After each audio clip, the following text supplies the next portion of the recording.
And you can make a case for the Colorado Rockies being the most disappointing team in baseball last year. The city was buzzing with competitive baseball fever not long ago. Back-to-back playoff appearances for the first time in franchise history, 2017 and 2018. 2018 was a 91-win campaign, and then that number shrinks down to 71 last season. That's the third worst drop-off behind the Red Sox and the Mariners. So what changed? The pitching crumbled.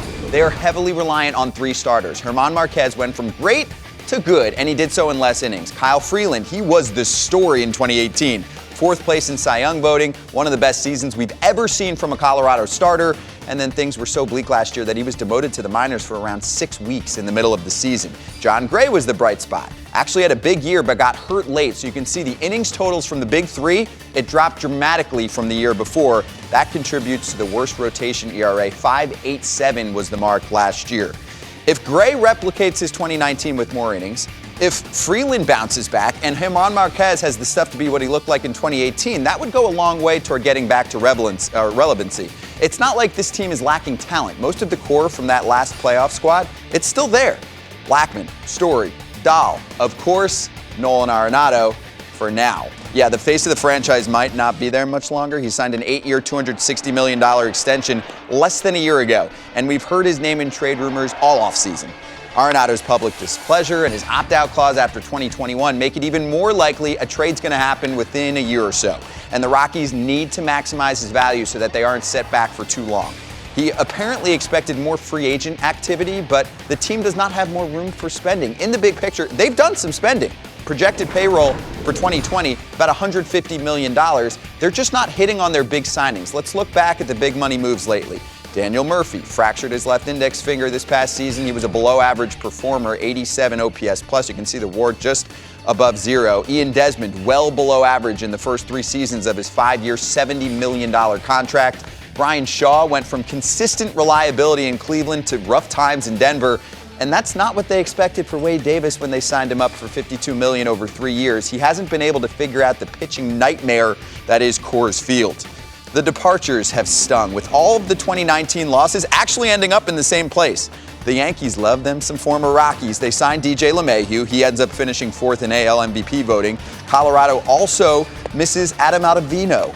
Even the trade for Mike Tauchman works out beautifully for the Yankees. They found some untapped potential. Tauchman was on pace for about 7 wins as a player over a full season. That's superstar production. So does this winter, where the Rockies stand pat and they're banking on their core talent to wipe away some of the bad taste from 2019, is that enough for them to be a better squad in 2020? Top-heavy lineup, top-heavy rotation too, John. Very difficult atmosphere for consistent success. So maybe the pitching rebounds and they're more back in the picture in the National League West, weaker division, say, compared to the Central and the East. Where do you think the Rockies are at? Because they haven't been able to do much. They're strapped. Yeah, this is what they're hoping is that 2019 was an aberration. I mean, this is a club that, went right to the wire in 18. I mean, they've been a good club, and you said it. I mean, with Arenado and Story on the left side, that's pretty good.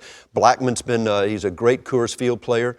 David Dahl getting hurt didn't help him, so they've got some things, but it's the pitching in Colorado. I mean, their pitching just collapsed. Kyle Freeland looked like he was burst on the scene and was going to be really special, and he had just a disaster of a year. Some injuries. Marquez backed up, so they've got to get their pitching straightened out. And I think with the free agents, it's an underlying story. But when you jump out in a market like Colorado, and you're going to dip your toe into the free agent ranks, you're going to spend 3-year deals. They went out on bullpen, which is it's the toughest to predict. All 3 of those guys that they signed were not good. I mean, McGee hadn't pitched well. Wade Davis in the same guy. Ian Desmond was always a question whether he was going to fit or not. So, right now they've got some bad money that's going to leave at the end of this year. I would expect they would be a more aggressive club next winter. So I can almost see where they're at. It doesn't make it any easier. And you compound this with this PR disaster with Nolan Arenado, one of the best players in the game, coming off of the excitement of signing your best player. He's going to stay in Colorado. To a year later, you're talking about, trading him, and he's upset. I mean, it's not going to be easy in Colorado and this year. He didn't exactly tell us what the entire story is. He said there's a lot going on behind the scenes, but Brett, he said it's not about the trade talks. I mean, I guess to an extent he understands, or maybe there's been conversations. I think he's also just pointing to the fact that he thought he signs here and they're going to continue to take steps forward, sign more players, and that hasn't happened this offseason.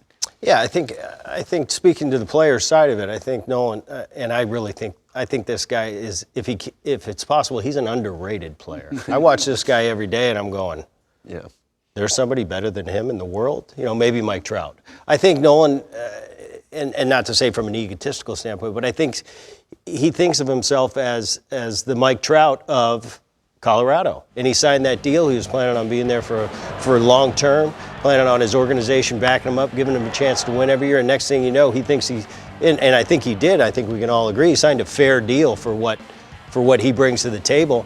And all of a sudden, he's got all this talk that he's going here, he's going there, and he doesn't.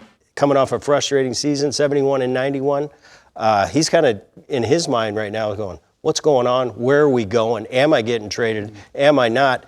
For me, if I'm the Colorado franchise, I'm going into spring training with, oh, wow, one of the greatest players in the world, not very happy. That's not a good thing. He doesn't have to go anywhere, too, by the way. So clearly there's frustration, Ronnie. He has a full no-trade clause. So if he came out publicly right away, even after last season, and said, you know what, I'm sticking with this team for life. Joey Votto's done that. There wouldn't be trade talks. There wouldn't, but I think the problem is there's more layers to the relationship between Arenado and Bridich than we know. So, I don't know what's going on. We can speculate. I'm not going to do that. I just know anytime you're talking about trading your best player or moving on from your best player, that's never good for any organization. I thought Arenado would be the next Todd Helton. He would be a corner infielder there for the rest of his career. I think the problem is not only the bullpen. Sometimes it's how you evaluate the people you have in the system. And you mentioned LeMahieu and Ottavino. Those are two players that were outstanding, gave you everything you'd want in a player. They struggled in the bullpen. Who's better than Ottavino? I know he didn't have a great year in New York last year. Solid, but not his best year. But he showed you that he's one of the few guys that can pitch in Colorado and pitch at a high level. And LeMahieu only did everything that you're supposed to do every year. Catch it and get his hits, a batting title, all of those things.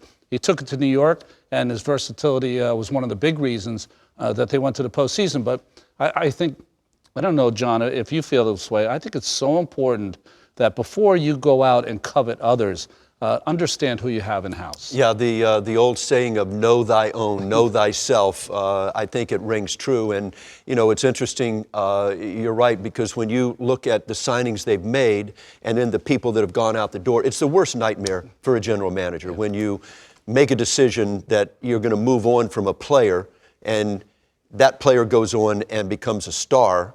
And it doesn't send a great message around the club, too. You look up and, the club's going, geez, we let that guy go and we bring in, these guys in that we're not sure of. So you're right, Ronnie, there are a lot of layers there. And I think the conversation between the general manager and the player is going to happen. There's going to have to be a settling, because at some point, if there is not a trade, the game is just like with Houston. The game is going to go on, and the Rockies don't want to go through another 70 win season.